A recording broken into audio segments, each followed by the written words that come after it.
যুদ্ধবিরতি চুক্তি ভেঙে আবারও গাজায় ইসরায়েলি হামলা, আবারও রক্ত ঝরল নিরীহ ফিলিস্তিনিদের। দখলদার বাহিনীর দাবি, বুধবার উপত্যকার উত্তরাঞ্চলে গোপন টানেল থেকে কয়েকজন বের হলে তাদের লক্ষ্য করে গুলি চালায় সেনারা। এতে ঘটনাস্থলে কয়েকজন নিহত হন, বাকিদের আটক করা হয়। এছাড়া এদিন গাজা সিটির সুজাইয়া এলাকায় কয়েকটি আবাসিক ভবন গুড়িয়ে দিয়েছে নেতানিয়াহু বাহিনী।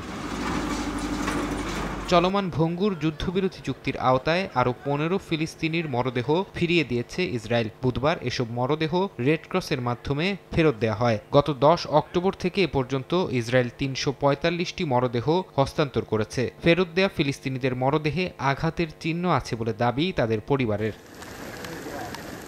ইসরায়েলি হামলার মধ্যে মরার উপর খাড়ার ঘা হয়ে দেখা দিয়েছে ভারী বৃষ্টি। খান ইউনিসের আল মাওয়াসি এলাকায় শরণার্থী শিবিরে চরম বিপাকে পড়েছেন বাস্তুচ্যুত ফিলিস্তিনিরা। অনেকে থাকছেন ভেজা মাটিতে কম্বল বিছিয়ে, ছিদ্র হওয়া তাঁবুর নিচে শীত বৃষ্টির সঙ্গে লড়াই করছেন।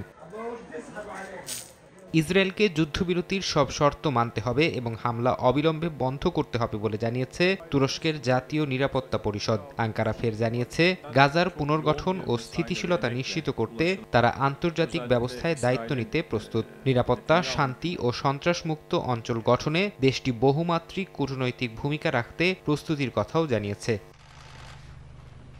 এদিকে গাজার পাশাপাশি অধিকৃত পশ্চিম তীরেও চলছে ইসরায়েলি আগ্রাসন। বুধবার সাম্প্রতিক সময়ের সবচেয়ে বড় অভিযান শুরু করে দখলদার বাহিনী। তুবাস শহরের গভর্নর জানান, অনেক বছর পর প্রথমবার হেলিকপ্টার থেকে গুলি ছুড়েছে ইসরায়েলি সেনারা। তুবাস ছাড়া আকাবা ও তাম্মুম শহর ঘেরাও করে অভিযান চালায় নেতানিয়াহু বাহিনী। এটিকে সন্ত্রাস বিরোধী অভিযান হিসেবে দাবি করেছে তেল আবিব।